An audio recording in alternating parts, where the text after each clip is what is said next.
everybody, my name is Mel K Whaley at TNTalk.org, TENNTALK.org, and today I have some very special guests, and they're going to explain their programs about helping at-risk youth. So would you like to go ahead and introduce yourselves and let everyone know where you're from? Okay, I'm Gary Ensminger, a native Nashvilleian, and that's where the academy is in Nashville, Tennessee. My name is Kevin Meadows, and I'm a principal for Tennessee Volunteer ChalleNGe Academy. Yes, and Tennessee Volunteer ChalleNGe Academy is a very unique program, and this is what we're going to talk about today. And so definitely at the end of the program, we'll actually have some information on how you can get in contact to find out more about what they do. So would you go ahead and get started and talk about your program? Okay. Well, the Tennessee Volunteer ChalleNGe Academy is a program for at-risk kids 16 to 18 years of age. It is a free program. And it's a program where we kind of work on 8 core components for these kids. It is education, and that's vital to these kids, but we also work on life coping skills and health and hygiene. We work on job skills. We show these kids every job opportunity that is out there for them as they transition into adulthood. So how did the program get started? Well, it's truly a National Defense Authorization Act that's 25 years old. It's new to Tennessee, but the program has been around for 25 years. We're the 40th program.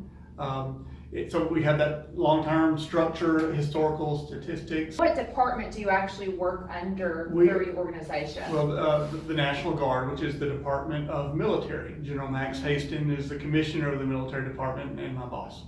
Okay, wonderful. Mm-hmm. And so what type of ages, criteria does your program accept? Because I know criteria is a really hard thing to pin down when you have so many different backgrounds of our youth. You have different levels of care. Obviously acute's the highest, but in the realm where they work, they have the programs that can be broken into the 3rd level, 2nd level, or 1st even level of different types of facilities. And depending on what the trauma is, the background, and every unique situation, it's really hard to find placement for a child and have it match that need. So would you like to talk about specifically the criteria so people would know if they're a candidate for your school? Sure. The kids are 16 to 18 years of age, and they're generally truancy issues. They're not, terrible behavior issues, but we are kids who are at risk and have behavior issues. I like to use the analogy of a golf course. We're talking to the kids who are in the rough. They're not in the woods, but they're in the rough, and we're trying to get them back in the fairway and get them back to where they can be successful adults. Okay, we do have counselors on staff, and they work with the kids on minor behavior issues, and they work with the kids on the academic and career counseling also. So what type of first additional criteria, which is IQ? Well, there's truly no IQ requirements. We will take, our goal is to make the kid better. So there's no minimum to come into the program. So somebody that has IQ lower than 70 can still enter your type of program? Yes. Really? Yes. We do a lot with transcripts. So we don't even, I couldn't tell you the IQ of any kid there. It's not something we test. But we're required to just make the kid better. Make the kid better educationally, physically, emotionally. So we test them when they walk in the door in those areas, and we test them when they leave. And we're evaluated from our national headquarters on how much improvement these kids make. Okay, Mm-hmm. And so you accept boys and girls? That is correct. They obviously live separately, live in separate buildings. They eat separately. They go to school separately. They'll cross each other, pass each other in the hall, but they don't do anything together. Okay, Mm-hmm. And another criteria point I want to clarify, so if a child has alcohol and drug problems or addiction or even psychiatric type diagnosis? For alcohol, and drug related, we're not there. We don't do heavy counseling for alcohol and drug related issues. We do not test when they walk in the door for drugs, but we are a drug free program. Kids go home during the 22 weeks that they're there. They live on campus for 22 weeks. So they might go home for a mid-cycle break. We'll test them when they come back to make sure they didn't use any drugs while they were gone. Okay, so what do you think makes your program different than the other programs out there right now? It's the quasi-military. It's the structure that these kids live in daily. They wake up at 5 in the morning. They're marched to the next building for physical fitness training. They're marched over here to go to school. They take leadership roles while they're there. So they learn the military structure. We're not a military recruiting facility. Okay. Nationally, 5 to 10% have joined the military. But that structure is what some of these kids need. We're not a detention facility either. I wanted to emphasize that.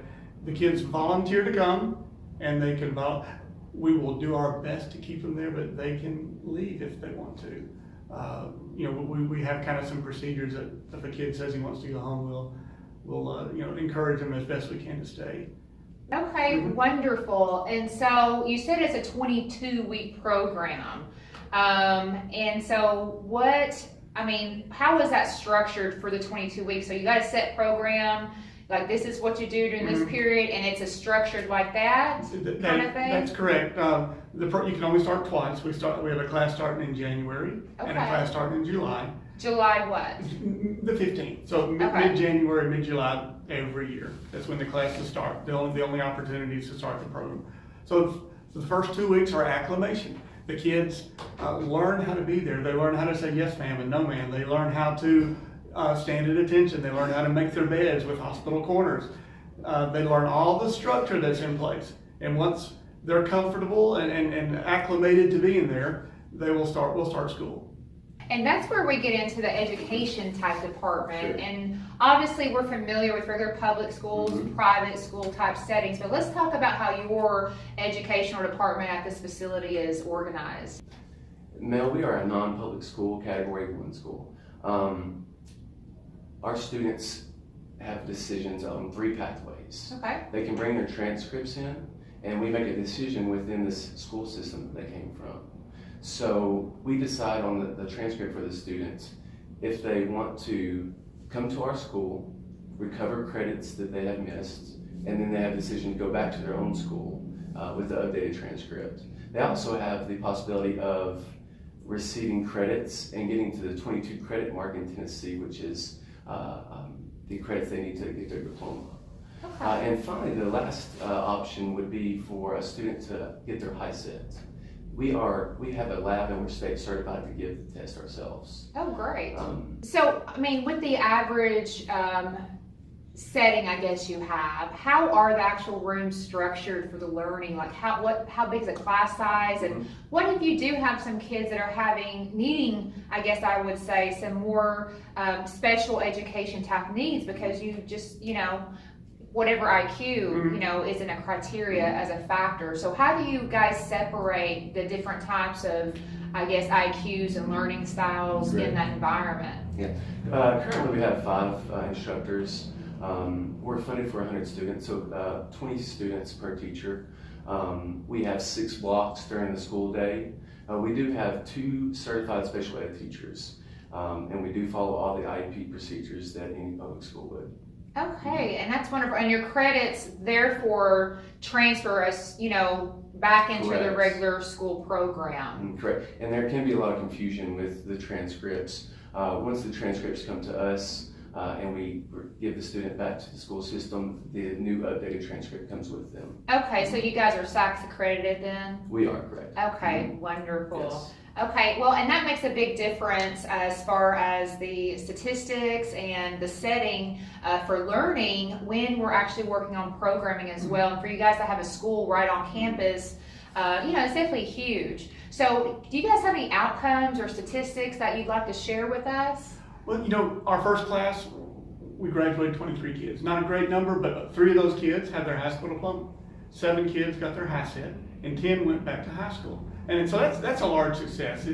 We want to partner with these schools and be part of their toolbox where they can use us to help these kids that just may need a little bit more structure. Yeah, and it is a 22-week program, so what about the family visitation and, how often per week is that, or how's the phone calls work? Like, what's the communication? Because I'm sure you guys promote family as well, so how's that work? The kids do not bring cell phones. No cell phones? Wow, no social media. No social media. So the kids get to call home once a week for 5 minutes, and they write all the letters they want. And we encourage the parents to write them too, so that they learn how to write letters. each class, somewhere around mid-break, there'll be well, they go home. They go home for Thanksgiving for the fall class, and the spring class will go home for Easter. And also there's a family day where the families come and visit. We have a big old, party where the families come. It's a good time. Okay, that's wonderful. Nice. So for you guys, the reason why I definitely wanted to have an interview with them is because Knox County is actually the county with the largest number of admissions to their academy in the whole entire state. And I think that number was at what, 13? Yes, we're spread out. We have kids from across the state. Judge Irwin is a big supporter of our program, and that's why we have so many kids from here. And we are trying to make those connections with the juvenile judges, and we are an asset. Like I say, we're just a tool that they can use to impact these kids and keep them out of the judicial system. So what has been your challenges to possibly getting the word out about what you do, and what type of referral source are you looking for to refer to you? We want to reach out to the social workers, the counselors, and the juvenile courts. That's the people who we think need to hear the story. The challenge is just getting the word out, and sometimes we're finding there's misconceptions about who we are. We're not an academy that's meant to bring in the higher intensity needs. We're structured to take care of that kid in the middle who has an issue but know they need help. The kid over here to the left who has an issue and can fix it himself, we can't help them. The kid on the far right who has an issue but doesn't realize it, we're not structured to help him, but that kid in the middle is who we're after. Okay. And 25 years of success, the numbers are good. Yeah, and I know we had discussed earlier, but anybody refers to you, actually, even the judges, you can keep constant communication with them, correct? It's a tool that we use when kids act up, kids want to go home, or so we can reach back to that judge and he can help us get the kid back in line, or we always talking to the family members. The kids, we have the counselors who deal with the family members regularly and say, Cadet Jones is having this issue. Can you tell me something that might help me work with them? Okay. So it's a good relationship that we have, and we're trying to do the same with the school systems too. Nice. And can you tell everybody how much your program costs? It is free. Wow. Okay. So a free 22-week program to help kids at risk. So real quick, what would be the application process to see if they meet the criteria for admission? How long does that take? There's a lot of paperwork that we gather up, but if you go to tn.gov/TN Volunteer Challenge, that's our website. You can look us up on Facebook. That's another great way of getting a hold of us and send us a message. The application is linked on the website. It's a lot of legal documents. We don't take guardianship. The parents and we take kids who are in DCS custody. Okay, so you're custodial and non-custodial. Well, the DCS maintains custody. They're just living with us for these 22 weeks. I do want to talk about the mentorship program after the 22 weeks. Okay, mentorship afterwards. When a kid applies, they have to nominate a mentor. And we train the mentor. We do a background check on the mentor. There are certain rules that they have to have. They can't be opposite sex. They can't live in the same household. But this mentor is charged with watching over the kid after they leave the program. So for a year after the kid leaves, the mentor keeps up with the kid 4 times a month, reports back to us how well the kids are doing, and that's how we can know the statistics of how well the kids do after they leave, because these mentors provide that back to us. And your mentor program lasts for an entire year, correct? I mean, I think that's amazing. Here at 10 Talk, we definitely are advocating for more mentors for our at-risk youth, and for your program to actually incorporate mentorship even up to a year after, I think that's just amazing. It is, yes, definitely. And so again, what we'll do is we'll put their website and their contact information on the bottom of this video right here. And please reach out. And why we are so passionate what they do, again, it's a different type of program. It's unlike any other program that I've known in the state of Tennessee. And I've been working this industry for a little while. And basically, it'd be a great source, again, not to have that really intensity need, not to have the kids that are okay, but in the middle, especially in the court systems and things like that, like you said, with the truancy, the lower type of petitions that a child might go through. And plus, you guys do tours, right? Oh, sure. Yes. Okay, so yeah. Anytime anybody wants to come and get a group of people to come, we'll give you a tour. Or if you have a group of kids that a high school has a group of kids they want us to talk to, we'll come to your location. Okay, sounds great. So thank you so much. Thank you so Yes, much. thank you so much. And guys, thank you so much for watching today. Again, follow us on our website at tentalk.org, TENNTALK.org. Thank you. Bye-bye.